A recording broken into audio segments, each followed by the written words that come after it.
نبینا محمد وعلی آلہ واصحابہ ومن تبعہم بإحسان الی یوم الدین، اما بعد۔ اعوذ باللہ من الشیطان الرجیم، بسم اللہ الرحمن الرحیم۔ قل تعالوا اتل ما حرم ربکم علیکم الا تشرکوا به شیئا وبالوالدین احسانا ولا تقتلوا اولادکم من املاق نحن نرزقکم وإیاہم ولا تقربوا الفواحش ما ظهر منها وما بطن ولا تقتلوا النفس التي حرم الله إلا بالحق ذلكم وصاكم به لعلكم تعقلون۔ سورہ الانعام کی آیت نمبر 151 پر ہماری گفتگو کا سلسلہ جاری ہے۔ ارشاد باری تعالی ہے کہ اللہ کے رسول آپ فرما دیجئے، آؤ میں تمہارے سامنے تلاوت کروں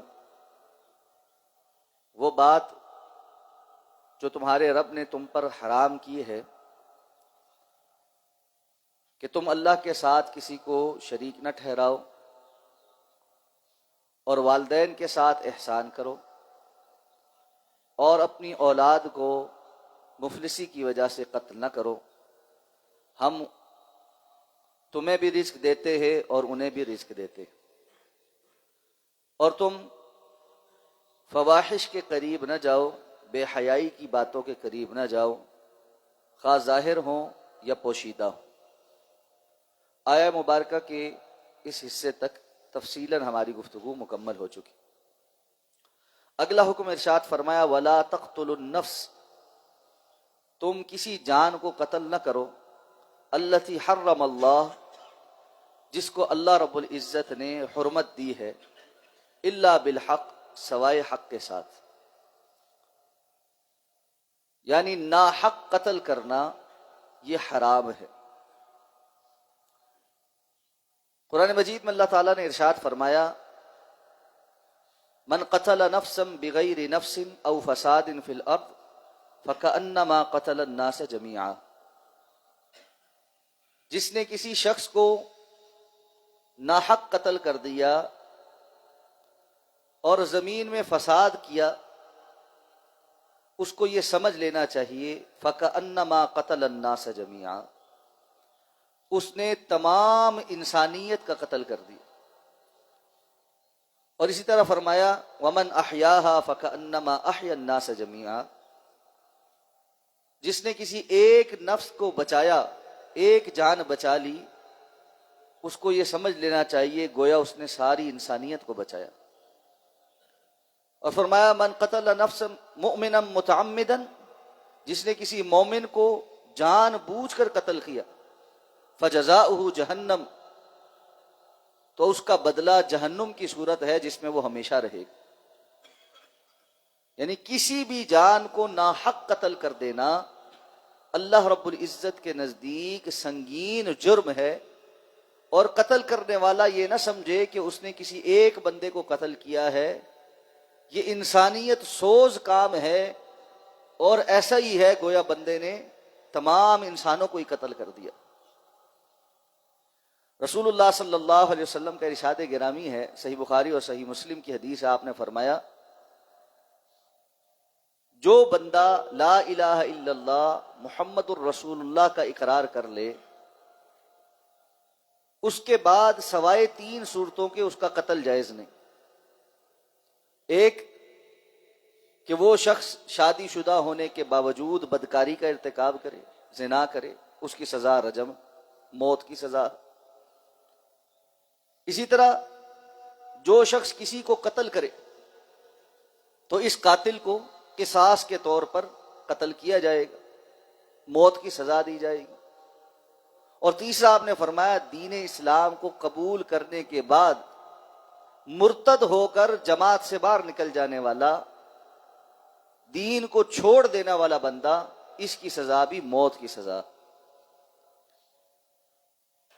قرآن مجید میں اللہ رب العزت نے ان لوگوں کا جن کا کردار یہ ہے کہ وہ معاشرے میں دہشت گردی پھیلاتے ہیں، انما جزاء الذین یحاربون اللہ ورسولہ ویسعون فی الارض فسادا، وہ لوگ جو محاربہ کرتے ہیں، محاربہ کا معنی ہوتا ہے مسلمان معاشروں کے اندر ہتھیار اٹھا کر لوگوں میں دہشت پھیلانے والا۔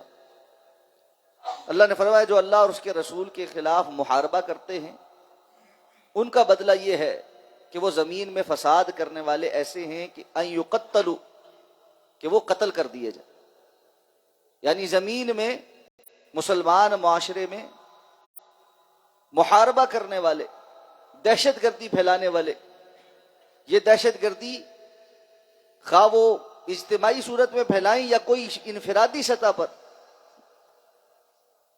ڈکیتی کرنا شروع ہو جائے، بندوق اٹھائے لوگوں کا مال غصب کرنے لگ جائے، اور جو اس کے رستے میں اپنے مال کے دفاع کے لیے مزاحمت کرے اس کو گولی مار دے۔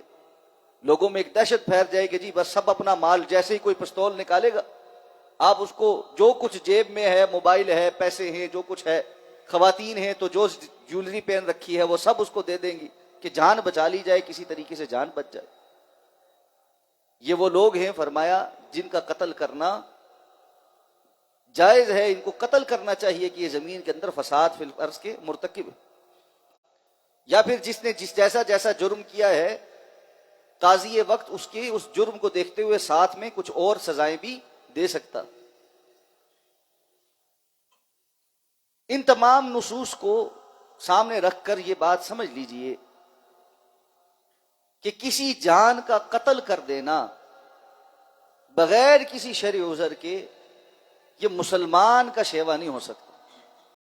جو لا الہ الا اللہ محمد الرسول اللہ پڑھتا ہو، جس کو اس بات کا احساس ہو کہ میں نے کل قیامت کو اللہ کے سامنے پیش ہونا، وہ دندناتا پھرے اور دوسروں کو قتل کرے۔ آج ہمارے معاشرے میں قتل جتنا آسان ہو گیا، انسانی جان کی قیمت ہی کوئی نہیں رہی۔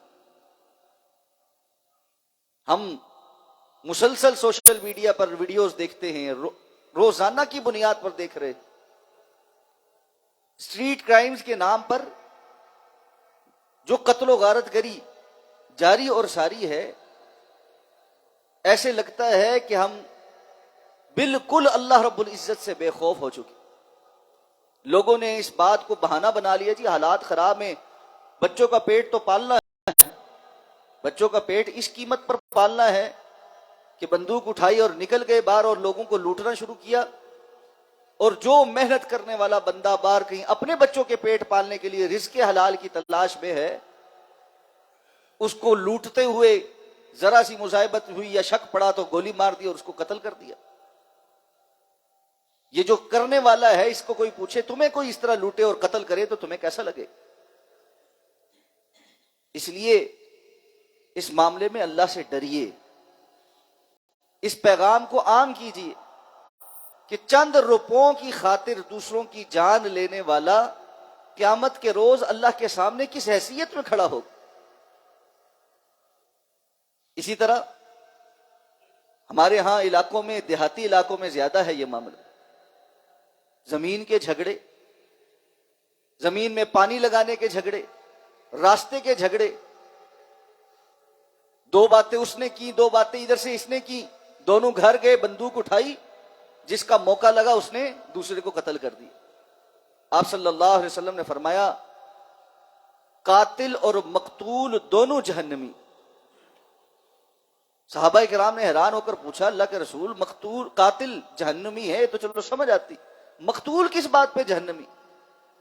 آپ نے فرمایا ارادہ اس کا بھی یہی تھا، جو قتل ہوا ہے ارادہ اس کا بھی یہی تھا کہ میں دوسرے کو قتل کروں گا، صرف یہ ہے کہ قاتل کا داؤ چل گیا، نیت اس کی بھی قاتل بننے کی ہی تھی۔ اور پھر ایسا سلسلہ ہے کہ خاندانی دشمنیاں چل رہی، مائیں بچوں کو اس بات پر بڑا کر رہی ہیں کہ تم نے جوان ہو کر قتل کا بدلہ لینا ہے، ہم اس وقت تمہیں دودھ نہیں بخشیں گے جب تک تم اپنے باپ کے، اپنے چچے کے، اپنے فلانے کے قتل کا بدلہ نہیں لے لو۔ نسل در نسل خون بہتا چلا جا رہا، کسی کو عقل شعور نہیں آ رہا۔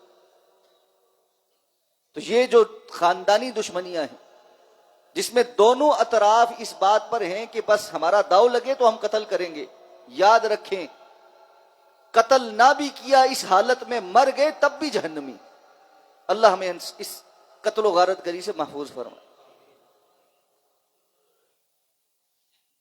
اللہ رب العزت نے ارشاد فرمایا ذالکم وصاکم بہ لعلکم تعقلون، ان باتوں کی تمہیں وصیت کی جاتی ہے کہ تاکہ تم عقل اختیار کرو۔ اس سے معلوم یہ ہوا یہ تاکیدی حکم باشعور لوگوں کے لیے ہے، معقول لوگوں کے لیے ہے۔ مفسرین کرام ارشاد فرماتے ہیں کہ اللہ تعالیٰ نے یہاں پر لعلکم تعقلون اس لیے کہا ہے کہ یہ جتنے احکامات ہیں ہر ذی شعور سمجھتا ہے کہ یہ ایسا ہی ہونا چاہیے۔ اللہ کی توحید کا بیان، والدین کے احسانات کو مد نظر رکھتے ہوئے ان کے ساتھ حسن سلوک، اولاد کے حقوق، اور اسی طرح فواحش سے بچنا، اور لوگوں کی جان، ان کے مال کی حفاظت، اور اس کے لیے ایک دوسرے کے حق کو پہچاننا، یہ ساری معقول باتیں ہیں۔ عام انسان کو بھی آپ سمجھائیں گے تو اس کی عقل میں یہ بات آتی ہے۔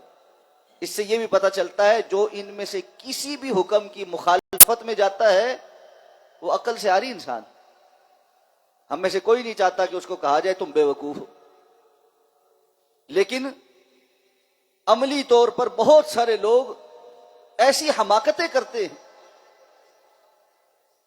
کہ جس کے نتیجے میں وہ اپنے آپ کو 100% خود بے وقوف ثابت کر رہے ہوتے ہیں۔ کوئی بندہ ان کو کہے کہ یہ حماقت نہ کرو تو غصہ کرتے ہیں، جی ہمیں بے وقوف کہا، ہمیں احمق کہا۔ بھئی آپ کا عمل بول کر کہتا ہے کہ یہ احمقوں والا کام، یہ عقل سے عاری کام۔ تو اللہ رب العزت نے تاکیداً یہ حکم دیے ہیں تاکہ انسان عقل و شعور والا ہو جائے۔ ایک اور بات جو اس آیہ مبارکہ کے آخری حصے سے معلوم پڑتی ہے، دین شعور عطا کرتا ہے، انسان کو معقول بناتا ہے۔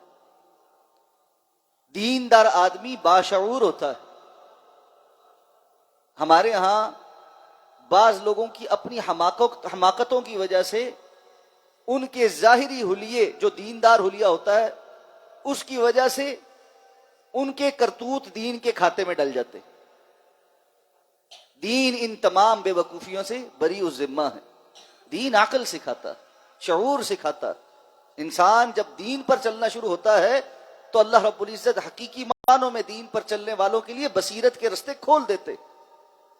اس لیے اگر کوئی شخص ظاہری طور پر دیندار ہے، اللہ کے رسول صلی اللہ علیہ وسلم کے طور طریقے کو اپنائے ہوئے ہے، لیکن اس کے اخلاق اور کردار کے اندر دین نہیں آ رہا، اس کو اپنی ظاہری دینداری پر نظر ثانی کرنے کی ضرورت ہے۔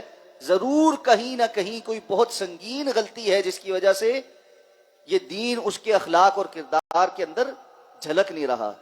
اللہ ہمیں سمجھ کر عمل کرنے کی توفیق عطا فرمائے۔ سبحانک اللہم و بحمدک، نشہد ان لا الہ الا انت، نستغفرک و نتوب الیک۔